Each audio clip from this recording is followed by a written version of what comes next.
Hello and welcome to Agency Office Hours. I'm Karl Sakas, agency consultant, coach, and trainer. Here in this monthly session, I'll be answering questions about helping you grow your agency more smoothly. After all, running an agency is complex. It doesn't have to be so complicated, especially if you can make the right decisions in the time ahead. Here's a preview of the questions that I will be answering today in the coming hour or so. First up, Stephanie in Texas has a question about benchmarks for net profit margins. What should those be? Molly in North Carolina has a question about how to create a feedback loop to ensure that your client delivery, your client work, is profitable and stays profitable. Then I'll share a preview from my new book, Work Less, Earn More. And after that, Karen in Arizona has a question about unlimited PTO. Should you do and offer unlimited PTO at your agency as a benefit? And if so, how do you make sure that things don't go off the rails? Final question for today will be from Brian, also in Arizona, about exit strategy. What can you do if you're looking to sell your agency? What can you do to make the agency attractive or more attractive to potential acquirers? If you were one of the people that I mentioned with the questions, be ready to unmute yourself when your time comes up. And if you want to ask a question at a future office hours event, go ahead and submit that when you RSVP. There's a spot to sign up for a question, and my colleague Kate and I will let you know beforehand if you're on the list. As a reminder, we are recording today, so don't share anything out loud that you don't want to potentially become public. And if you're joining us live, you'll get the recording afterwards within 24 hours. And if you're watching the recording already, well, you have it instantly. All right. Well, first up is Stephanie. Stephanie, if you want to unmute yourself and join. Stephanie, welcome to Agency Office Hours. Thanks for having me. So you mentioned a question related to net profit margins. So to paraphrase, what is considered a healthy net profit margin for an agency? If you could elaborate a bit and we'll dig in. Sure. So I think, and I'm not the agency owner, so we've been working with our accounting group. I'm the president. And so there's been a little bit of kind of talk back and forth on what our net margins should be. Yeah. And net margins, meaning your payroll minus your cost of goods, which is your employees, because that's the widgets that we're selling right now. Yes. And then your operating expenses. Yep. So, from an agency perspective, what should we be looking to hit for those net margins? Makes sense. So as a general benchmark for agency net profit margins, I recommend seeking 20 to 30%. That's over the course of a year. And that basically is, the revenue that comes in. Ideally, you're getting 20 to 30% in net profit margins. Now, there are some nuances to that. First, it's a range, right? It's 20 to 30%. That's a sizable range, all things considered. And the sub-assumptions behind that are looking at labor and looking at overhead unrelated to labor. So agencies, as is true for any services business, tend to be pretty labor intensive. One of the benchmarks that ties into that 20 to 30% is that likely your agency, and this is true for everyone listening, is spending 50 to 60% of revenue on labor. Now, that isn't all going out the door. That includes the executive team, that includes the owner or owners in that compensation. That also includes ongoing contractors, right? If you've got a contractor that does, 8 hours every week, they aren't likely legally an employee, but they're there, all the time for a subset of time. So I would include them in the labor figure. You generally wouldn't include people that you'd hire to work on a specific project where they do the project, they bill you, and then they leave, that kind of thing. So 50 to 60% of your revenue is going toward labor. Now, what about the rest? Well, odds are you're spending about 20% on overhead. Pre-COVID, a lot of that overhead expense was related to office rent or other occupancy expenses. That also could include things like paying for your web hosting, paying for internal subscriptions that you don't rebill to clients, things like that. With the shift toward increasingly remote work, that 20% for overhead also can include things like paying for travel for a team retreat, or otherwise, keeping up with team members kind of thing. So going remote doesn't totally eliminate your overhead. There's still going to be some overhead. So if you've got 50 to 60% for labor, add 20%, that makes it 70 to 80%. That leaves 20 to 30% for net profit margins. So that's how the formula works, how the assumption works. Now, there are some cases where having higher than 30% can be okay, they're not always, and lower than 20% also okay. But first, before we dig on that, Stephanie, what's your reaction to that 20 to 30% net profit margin benchmark? So I think that sounds fair. And I know you mentioned that includes the, owner's salary. So Yes. in looking, if you don't mind a secondary question, what is generally a percentage, like what is the owner's salary in percentage to the annual revenue? So I don't have a flat percentage for that, although I do talk about owner comp in my Work Less Earn More book. And one of the baseline pieces there is that, in terms of owner's comp, and I mean, that's part of the, the Work Less and Earn More, the Earn More piece of things. Generally owners are paying themselves a salary of something between $100,000 and $500,000 a year. Of course, since almost every agency is set up as a pass-through entity, the owner or owners are also on the hook personally for whatever profits the agency is generating, whether they actually receive that or not. So, salary-wise, it might be, I mean, ideally it's more like 150 plus, but 100 to 500,000. And then, I mean, say the agency is 10 million in revenue and it's 20% margins, that's 2 million in profits flowing through to the owner's tax return. But that doesn't mean they're getting paid 2 million plus several hundred thousand in salary. Does that make sense? Yes, thank you.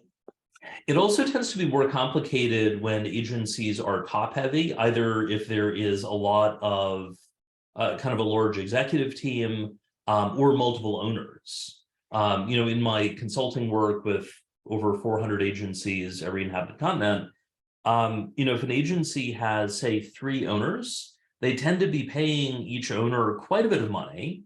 And then when you add it up, that tends to be a very large labor cost burden kind of thing. So, I generally see higher individual comp for a single person owner because they're not sharing with others. 2-person still can be fairly high, but it tends to be lower. And when it's 3 people, it's even worse. In my work, I explicitly don't work with agencies that have 4 or more owners because in my experience, people do call me their agency therapist, but I'm not a marriage counselor. With 4 or more owners, there just tends to be drama. But I would imagine, if you imagine like a traditional agency that, like everyone's a partner, junior partner, this or that, like they better have a lot of money coming in to pay everyone. Awesome. Thank you so much. Absolutely. So there are a few other nuances within that number, but before we move over to the next question today from Molly, sometimes people ask, is it okay to be under 20%? Sure. I mean, that's up to you. I have some clients who specifically target 15%, and they're using that extra 5 or 5 to 15% that they're foregoing basically to reinvest in the business. If the goal is to grow rapidly, you may choose to invest a portion of profits or excess profits to grow. So you're basically spending more money. A key thing with that, though, is that if your net profit margins are less than 20, ideally it's because you've intentionally chosen to make things lower rather than because it's an accidental situation. So that's one component. And I see we did have a question in chat, 20 to 30%, that is after the owner salary. So It's, pay everyone, and then it should be 20 to 30% left over after that. That is different from the approach that Mike Michalowicz recommends of profit first, where it's like identify the profit first and then pay through whatever is left over. I do use aspects of profit first in my business. Some of my clients do.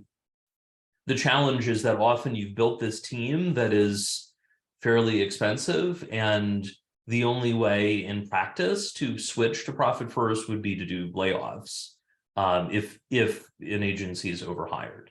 There's one other component before we switch over to Molly's question, which is this: is it okay to be more than 30%? Sometimes. Now, if an agency has dramatically above 30%, it's often a sign that they are understaffed.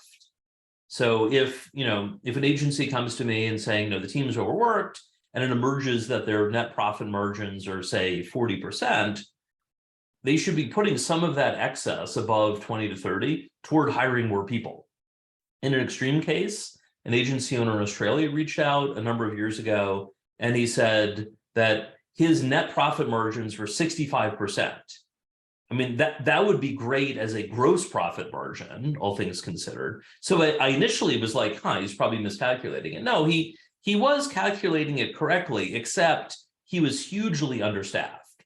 He had just sold a $20,000 a month retainer and planned to do all of the fulfillment work on that retainer himself personally. I heard from him a few months after he started that, and it was not working. So, we worked through, and one of the big things was invest more money. You don't want the profit margins to be so high that everyone is overworked. So, Stephanie, any follow-up questions on any of that? No, that was all very helpful. Thank you. All right. Well, thank you for joining today. Next up, we have a question from Molly in North Carolina. Molly, if you want to unmute yourself, welcome to Agency Office Hours. Thank you. Appreciate it. So I'm a new agency and have been have had the business for a long time, but mostly as a moonlighting arm. So now there are 9 of us who are servicing clients, and the business challenge that I'm finding is just the measuring the time coming into our scope of work, to ensuring that we are right sizing the effort. Yes. I find that we're over servicing a lot. Yes.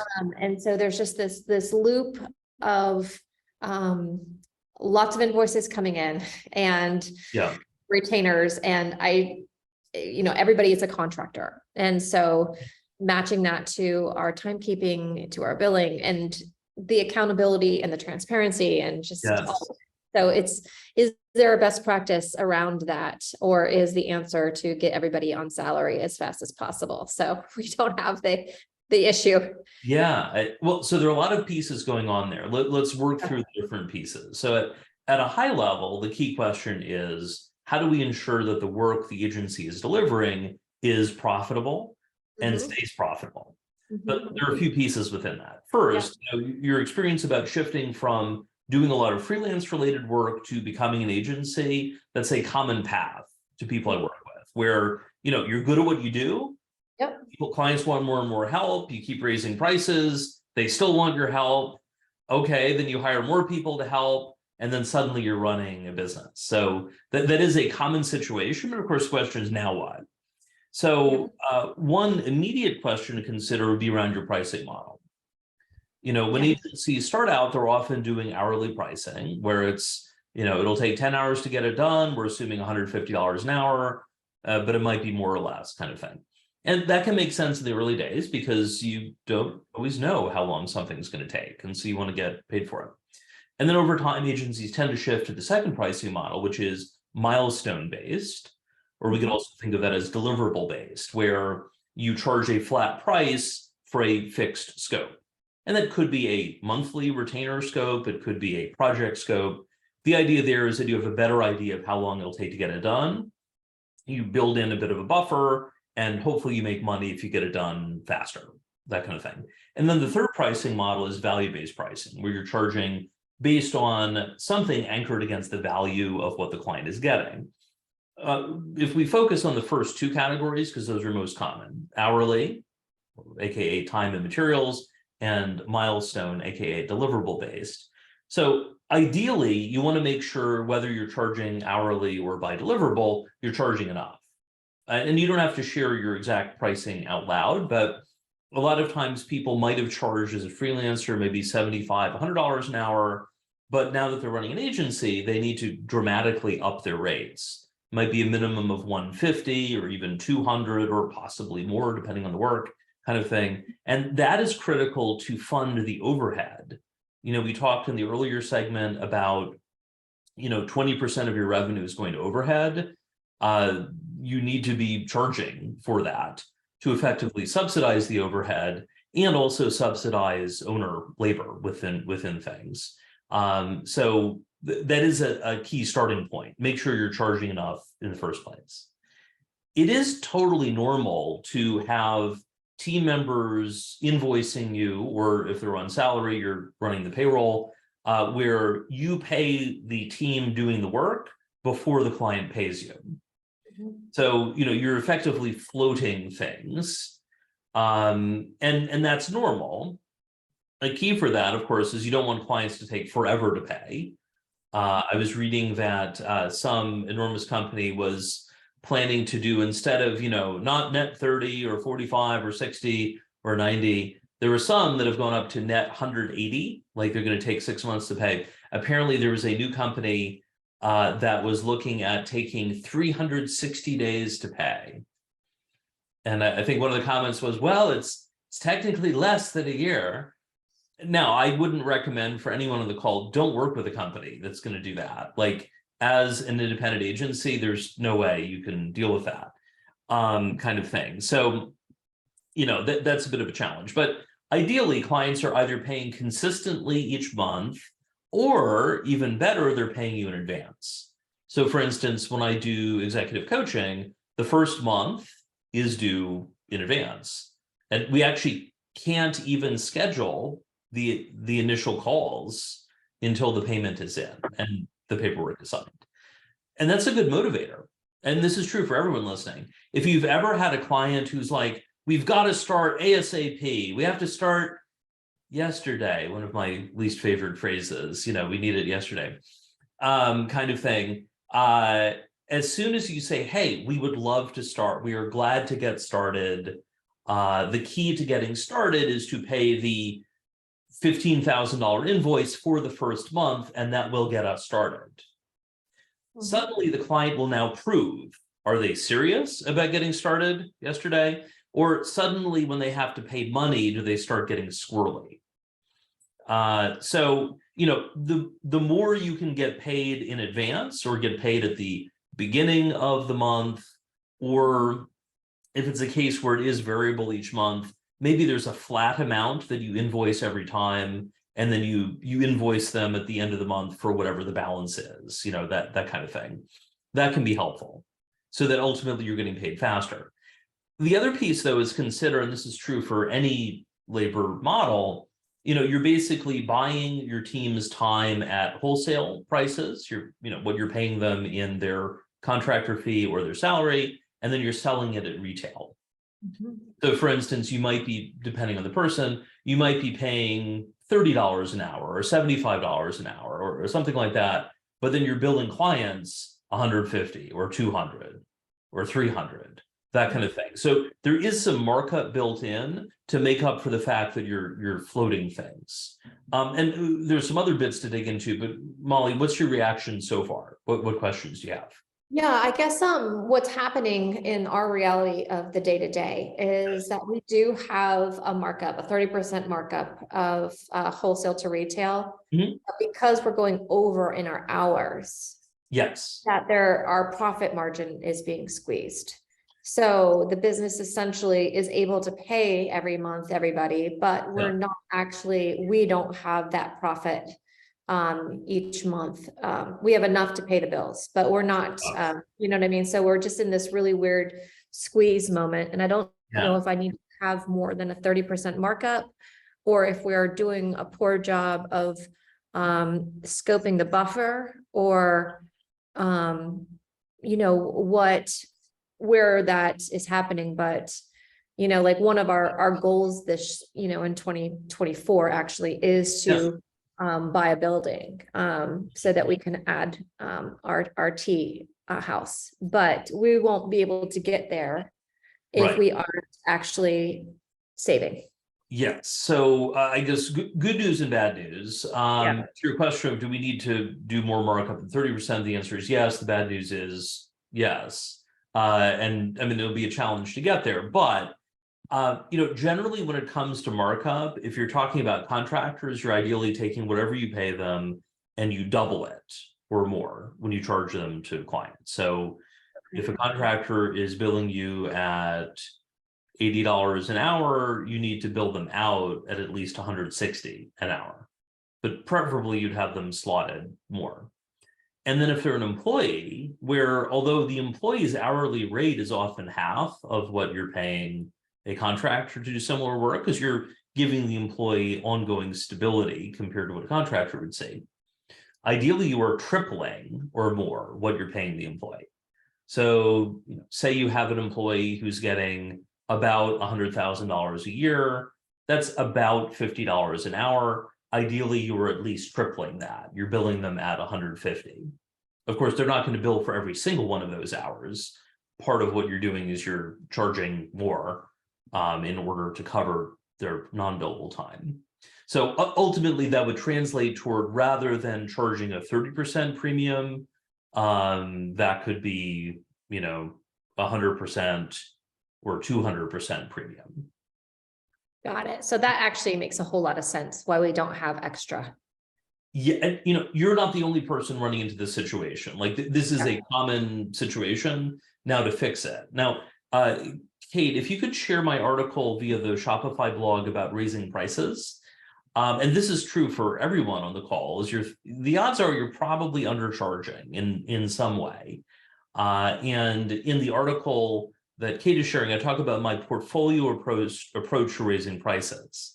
That is, raise prices for new clients immediately.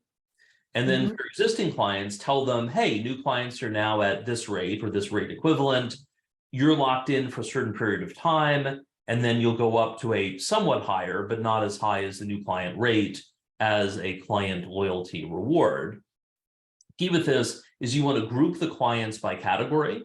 Who's getting a large increase, who's getting a medium increase, a small increase. And there may be some clients that don't get any increase at all, but importantly, they know that new people are paying more. So, you know, Molly, I'd recommend check out that article. And for anyone else who's looking for that, from the Shopify blog that I had written earlier this year about raising prices. So I do, but can we just add on to that for one quick question? Yeah. The curious thing about that is when you're talking about a rate increase, I find it sometimes to be a snake pit if you talk about hourly rates. We have like a blended, our agency rate, which every people are on a different scale. But it kind of, because we are trying to do project-based work instead of hourly, and then it opens up a can of worms that I don't like to open. So how, like, what is the language around that with the rate increase of like, in terms of retainer? And it's in the article, I'm perhaps, or. So, I mean, and the key summary here is when you're raising prices, there are really two components. One is you are raising the assumed rate per hour for the work, whether it's a blended rate for everyone at the agency or a role-based rate, you know, it might be a junior, mid, senior, and an owner rate, that kind of thing.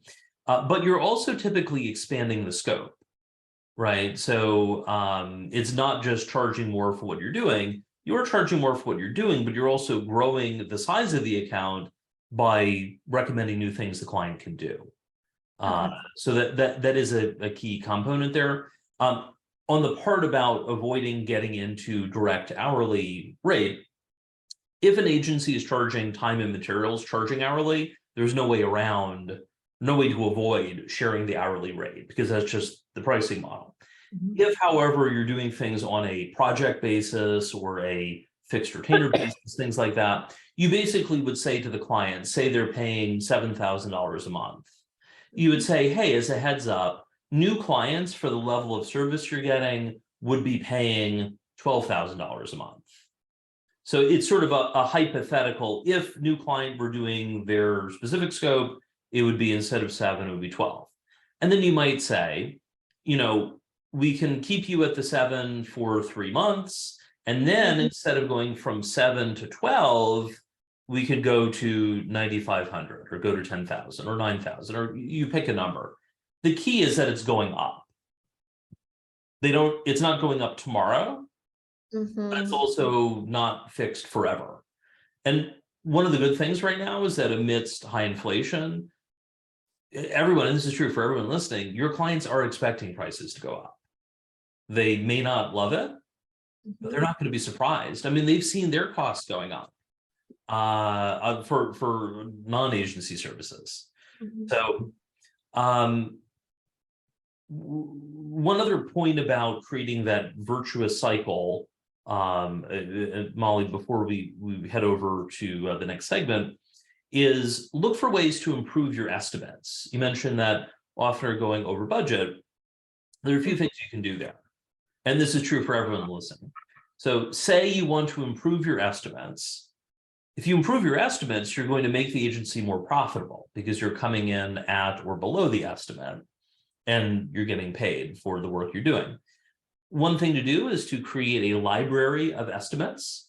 For instance, as a project manager at an agency, we had an estimate library so that if we were, say, scoping a custom website, there were certain assumptions. For instance, backend development on a homepage was 24 hours of billable work. Doing the front-end development on the homepage, an additional 24 hours. We also had, say it was like a section level page that had a certain number of hours behind it. And then if it was a third level page that had an amount, but it was lower, and there was some functionality that we tended to do on a regular basis. Other things we did have to scope out separately, like doing a special advanced search within a particular client's intranet site. We knew the overall pieces, but we hadn't done it. So we talked to a contractor that had, one of our go-to contractors that had, their estimate was 40 hours of work. And I dug in deeper. I said, what if it goes a lot faster than expected? They were like, 20 hours. Okay. I said, what if it turns out to be way more complicated? And they thought, more like 80 hours. Okay. So 20, 40, 80. I put that into the budget at 80 hours because I figured worst case, kind of thing. And it actually came in around 40. So it worked out okay. Also make sure not only you're charging for the subject matter expert work, design, development, writing, things like that. Make sure you're also adding on for the account management and project management work, right? And you could be adding 20 to 30% for that, which can seem like a lot, except that's often what it takes. And if you have, and this is true for everyone, if you have a less sophisticated client that isn't familiar with the type of work you're doing, they're probably going to require more handholding. And that's probably going to be a higher assumption when you're scoping the work to add on for account management and project management. Instead of 20, 25% add on, it might be more like 30 to 35%. And if the client is like, we don't have that, you have to decide, are you willing to work with them? If they're going to be a needy client, they need to pay for getting the help they want and need. I actually think you just put your thumb on our problem, is that we aren't pricing project management. Yes. So we're scoping the tactical pieces of the scope, but we aren't scoping, and that actually is the buffer that we're missing. Right. You may find, given all of the levers involved, that once you create a fully loaded price for your services, it may end up being like triple what you've been charging now. You'll then have to decide, do we hold out for that much higher price? Do we focus on finding other clients, say within your industry area focus, that do have that kind of budget? or do you have to go after a new market where people have more money, kind of thing? So there are some things looming ahead, but importantly, you'll be able to bring in enough money, like once you do that, to then invest in the building, open the ancillary business, things like that.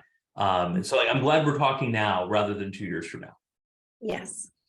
Cool. Well, Molly, thank you so much for joining Agency Office Hours today. Appreciate your questions. Thank you. So coming up shortly, we have 2 questions from the state of Arizona. We have a question from Karen about unlimited PTO, and a question from Brian specifically about exit strategy. How do you make your agency more attractive to a potential acquirer? But first, a word from our sponsor, me. Today's event is sponsored by Sakas & Company, helping you make smarter decisions for smoother growth at your agency. One of the big things that my colleague Kate and I have been working on over the past year, though really longer than that, is around the project of my 3rd book. So the 3rd book is Work Less, Earn More, How to Escape the Daily Grind of Agency Ownership, with a foreword by Karl Smith of the Bureau of Digital. And the book overall has been years in the making. And some people have asked, like, why did you write the book? Like, what started that? This is my 3rd book. First book was on speaking for agency lead gen, the in-demand marketing agency. Second book was about managing agency teams. That's Made to Lead, a pocket guide to managing marketing and creative teams. And for the 3rd book, I was getting a lot of questions from coaching and consulting clients about finding ways to effectively lower their workload and get paid more. The way one person put it, she had said, I've been doing this for 10 years. I thought that I'd be making more money by now and not be working these hours. And that ultimately inspired the idea of work less, earn more, because, who doesn't want to work less, earn more? In my volunteering, I met someone who mentioned that she worked as a minister, half-time at one church, quarter time at another. And I mentioned that I was writing the book, Work Less, Earn More. She said, I want that. Yeah, so everyone wants work less, earn more. Of course, I focus on agencies, so that's my focus, helping you as an agency owner work less and earn more. And I ran into a bit of a snag. 3 years ago, I identified a model to the idea of working less and earning more. And if you could think of it as a fuel gauge or a gas gauge, you could think of it as 4 spots. When you started your agency, originally you were mandatory. You couldn't leave. If you went out to lunch, something would blow up. Then you move to necessary. Things are somewhat better, but still a lot of challenges. And you become needed, but not necessary. A lot's running smoothly. You can go on vacation. Your team's handling most things. You can't disappear completely. If you want, you could pursue becoming optional, where if you're running a lifestyle business, you get to do whatever you want. And if your goal is to sell your agency, in that case, basically you can probably get a better deal when you sell because you are optional. You aren't mission critical to things getting done.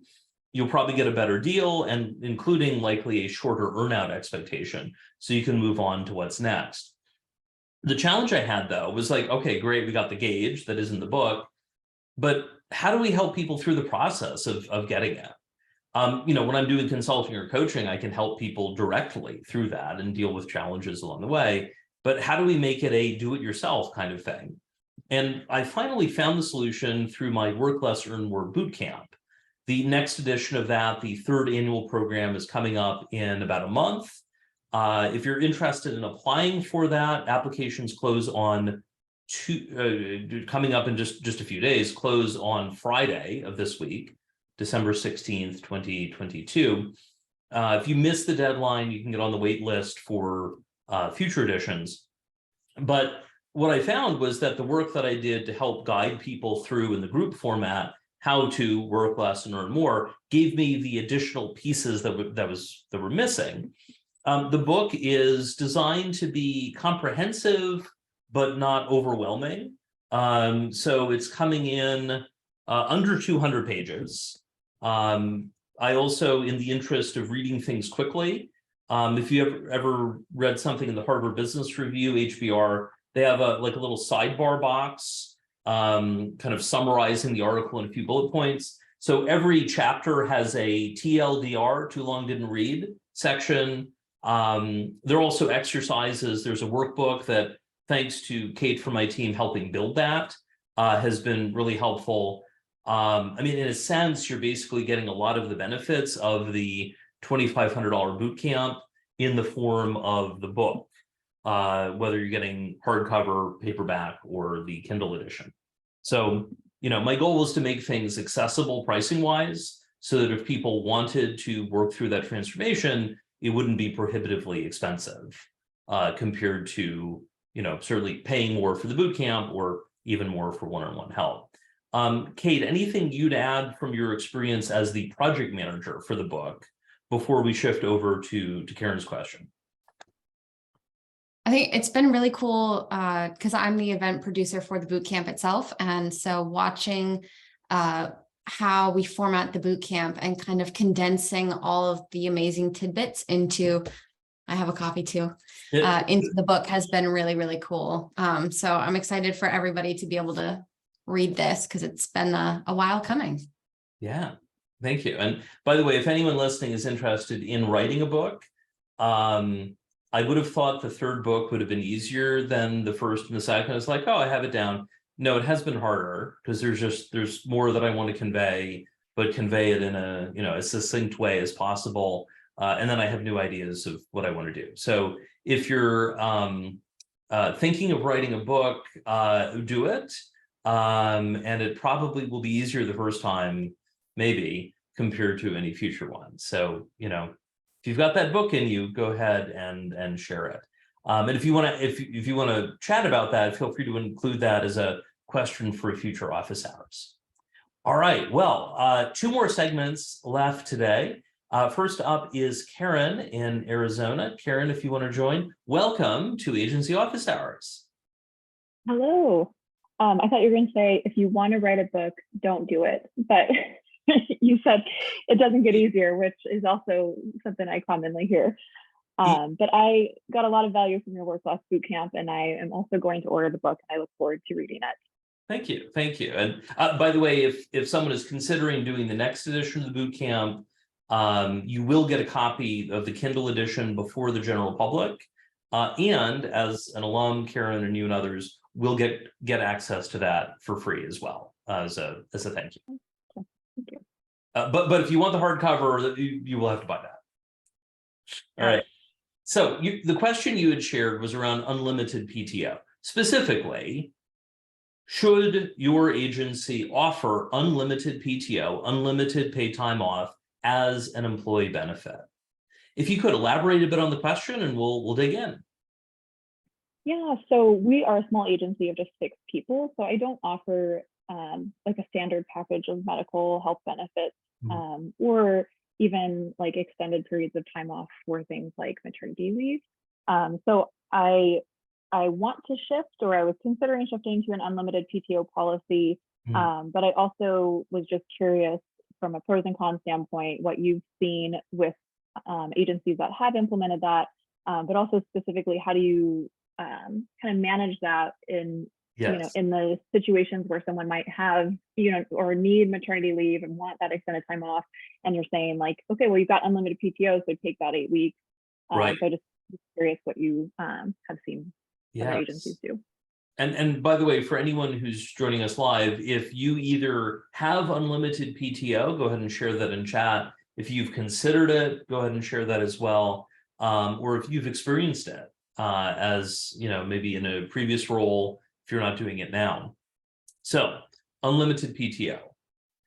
The challenge with unlimited PTO is it's one of those things that tends to sound really good, but tends to be a challenge in practice, because people either end up not taking enough, or they take too much and it becomes a problem. If they're not taking enough, they're at risk of getting burned out. If they're taking too much, that hurts the agency's billables. Consider that for any agency, your team's time is your inventory. Whether you're billing it time and materials, whether you're billing it on a deliverable basis, or doing value-based pricing, your team has a limited amount of time where they could be billing. So, that is a built-in challenge there.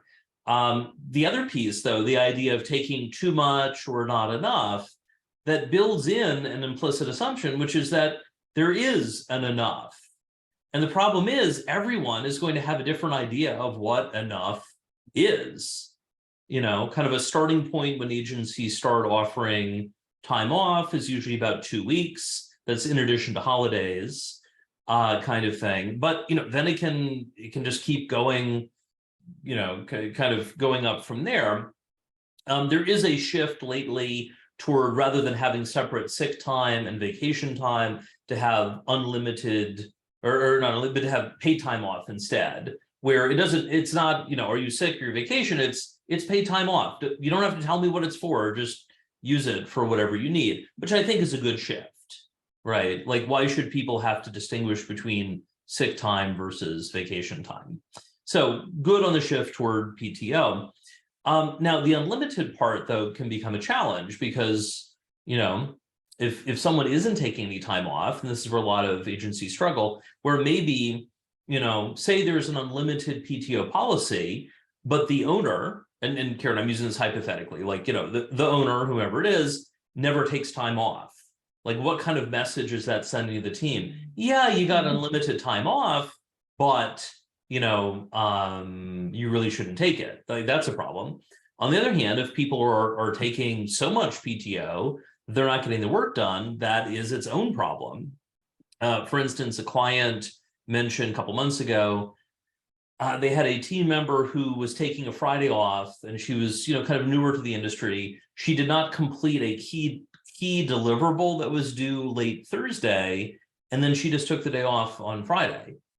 So didn't stay late to get it done, didn't work on Friday to get it done, and also didn't tell anyone, right? Like that's not good. And that's not exactly about unlimited PTO, but it is an example about if someone isn't responsible about their PTO, that can be a problem. So, I see we're getting some comments in chat. So thank you for what everyone is sharing. Let's see. So Annette mentioned you have unlimited PTO, but there are some parameters. For instance, how much can you use in a row before it turns into unpaid leave?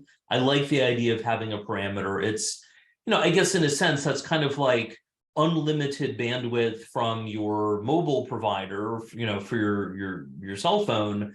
But once you get to a certain gigabytes per month, maybe they start throttling the speed, right? So it's technically unlimited, but it's not unlimited at the same level of service the whole time. Julie mentioned unlimited PTO for senior staff. I like the idea of that as a promotion benefit, right? Of as you're moving up, in addition to getting paid more, you also have additional PTO. Obviously, talk to your HR consultant to make sure you're approaching that right. Molly mentioned worked with some organizations with unlimited PTO. The challenge was that the environment was often such that people were afraid to take time off. That is one of the biggest challenges with unlimited PTO, where it's a benefit on paper, but people aren't doing it. And another one, we have unlimited discretionary time off, as from Rachel. We do have some guidelines for it in terms of making sure any work is completed if it's urgent, and to line up backup. And I like this, say that everyone needs to take a minimum of 2 weeks and suggest 5 weeks at the high end. So it isn't technically unlimited, but it is higher than what most probably offer. That is true. I was reviewing a client's job posting, is hiring for a new role. And one of the bullets on there was around unlimited time off. Notably, though, he included with a mandatory minimum, similar to what Rachel, you mentioned, of like, you got to do some. And final comment, Stuart mentioned 3 weeks of PTO plus holiday break, all major holidays. And if there are months, if there's no holiday, a bonus Friday off. So, ultimately, Karen, as you're thinking through options, at your current headcount, 6 people, it is normal not to have super comprehensive benefits, right? But it is good to be thinking about that, because that can be a recruiting strength where someone could be looking at working for an enormous corporation. Maybe they're going to get paid more or this or that, but there's not a lot of flexibility in working there. Maybe you could offer that. The key, though, is not to go overboard. So either, unlimited PTO with certain guardrails, or formally offer an amount of PTO, and maybe that goes up over time with tenure in the role, so that people know where they stand. But definitely talk to an HR consultant about, how do we structure it so it rolls over or doesn't, or is there a cap on rollover? Do we pay it out or not when someone leaves? Some of that varies on a state by state or province level kind of thing. So any questions about that before we shift over to question from Brian? Yeah, but your last comment kind of hit on one of my questions that I need to figure out too. If I did move to unlimited PTO, how do I handle or manage the existing PTO? Because that's accruing. Excuse me, that's accruing. But if I shifted to unlimited, it wouldn't be accruing. So obviously, correct. I want to make that transition seamless if I did go that way. I feel like I'm leaning away from unlimited. I'm interested to see that so many people do offer some form of unlimited PTO. Mm-hmm. But I do also really like your paid and sick merge, because that's something, with mental health and making sure people are taking time for themselves. I like the idea of merging those two things too, so that it's not, one or the other. But this is very helpful. I appreciate everyone's input. And as always, Karl, your feedback is helpful. Thank you. Well, thank you. All right. Well, Karen, thank you for joining. Final question today from Brian. Brian, if you want to unmute yourself. Thank you for joining Agency Office Hours. Good to be here. So the question you had shared beforehand was this, and I'll paraphrase. How can we make the agency attractive to a potential buyer? That is about exit strategy. And I know you shared a bit of background about where things are. You mentioned you've been running the agency for over a couple decades at this point. Which congratulations, by the way. Like, many people do not make it that long. But looking ahead at exit, if there's anything you'd add about the question, then let's dig in on some things to consider.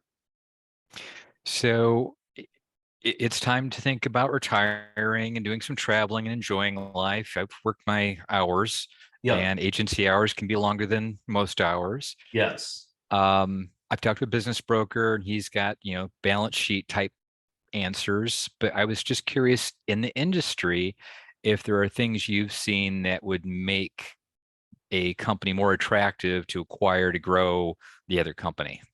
Yes. So a few things to think about making your agency attractive to an acquirer. For most acquirers, they are thinking about some sort of a number, and usually below 10 million in revenue, it's a multiple of earnings. So it's what's your, say, rolling through your average of earnings, and then they'll pay you something like 3 to 7x on that. So if, recent 3-year average is $500,000, they would pay 3 times, so 1.5 million to 3.5 million. The 3.5 million would definitely be on the higher side. But, there's that piece, which is basically, what are the fundamentals? Whereas if an agency is unprofitable, or they have been unprofitable in a portion of recent years, or maybe they were profitable and they're not profitable now, that's going to hurt the valuation, which does get into who is the potential acquirer. My colleague Kate, for the live event, has shared my article on getting acquired about different types of acquirers, and different types of acquirers will be looking for different things. For instance, some agencies are looking to acquire other agencies to bulk up their own revenue to get acquired themselves in the future. So for them, they may be more focused on the revenue that you're generating and maybe the quality of the team, rather than direct profitability. They might be thinking, oh, okay, well, the revenue is good, it's not as profitable, but we can fix that, right? It's like, we'll apply our highly profitable internal processes and we'll get that straightened out. Now, that might be overly optimistic for some situations, but in that case, they might be thinking, oh, okay, we're going to add 2 million in revenue, like we'll figure out the rest. So in that case, an acquirer that's focused on top line, that can be good. Other cases, it's a case where you have a team that has a particular skill set that would be very expensive to assemble as a team from scratch, or especially where people are working together well, cohesively, all that, they might pay a premium there. Now, of course, people can leave, so there may be some sort of retention bonus for people staying, things like that. But basically, a lot of it depends on what the acquirer is looking for. Is it looking to add profit margins? Is it looking to add revenue? Is it looking to add a particular skill set? There also can be, you can think of these as strategic acquisitions. For instance, I'd helped a client as he was selling his agency a number of years ago, where he had this industry partner that actually had been a client, and the industry partner had a lot of money, and they wanted to bring the agency skill set in-house to fit some of the strategic direction they had in mind. So the idea of like, sometimes, one of your clients might want to buy the agency, kind of thing. So, in terms of making things attractive, some of it depends on the acquirer's goals, but, and this is true for any agency, the more optional you are as the owner, the better a deal you're likely to get. The reason being, if you aren't critical for, say, finding every client or delivering every client bit of client work, or managing every client relationship or things like that, it's easier to justify your leaving. The more optional you are, the better a deal you'll get in terms of both being able to sell in the first place, but also not having to stay around forever. There's often a mandatory period where you have to keep working at the new business, often structured as an earnout where, you might get a portion of the money down, but then the rest is basically coming out of profits over a certain period of time.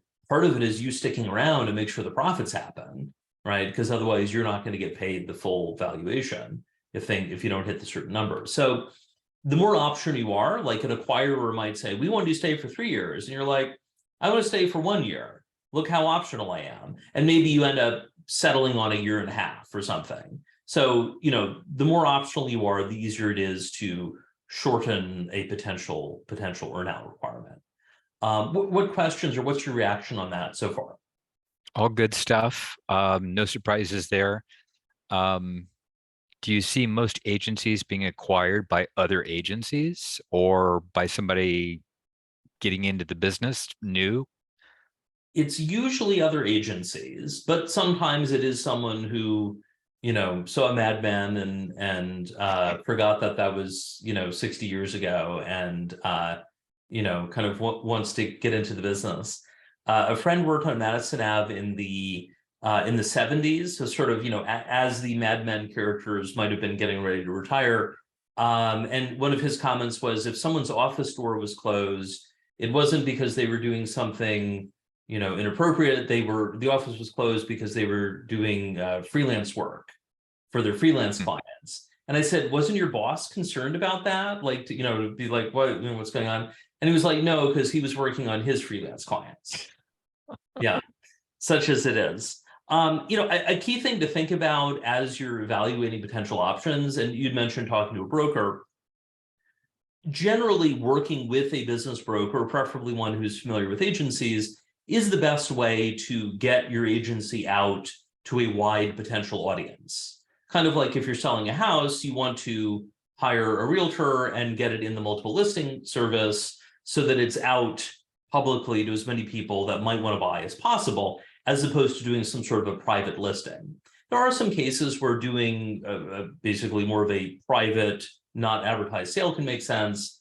One of those is if you want to sell to a key employee or a couple key employees, you may be okay, for instance, getting a lower price if there's a certain continuity, right? Because, at the end of the day, like a friend worked at a company that got acquired by a private equity firm.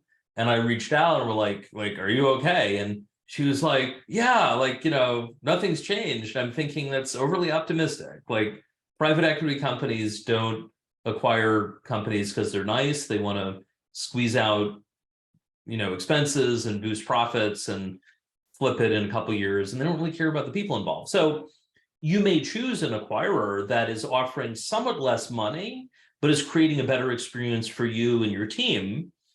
Or you also just might be more confident. Maybe they're going to put more money down rather than, a lot of it later through an earnout, that kind of thing. As my realtor said, as I was buying a house earlier this year, someone could offer $5 million. That might be the highest offer, but that doesn't mean they can actually get the funding to close. Right. What are your next steps from here as we wrap up office hours today? I'm waiting for year-end financials to hit the business broker in the spring. Makes sense. And it can definitely take time. It helps that, you're starting this process sooner than it's like, I need to get out of here tomorrow kind of thing. That lets you take your time, but within reason.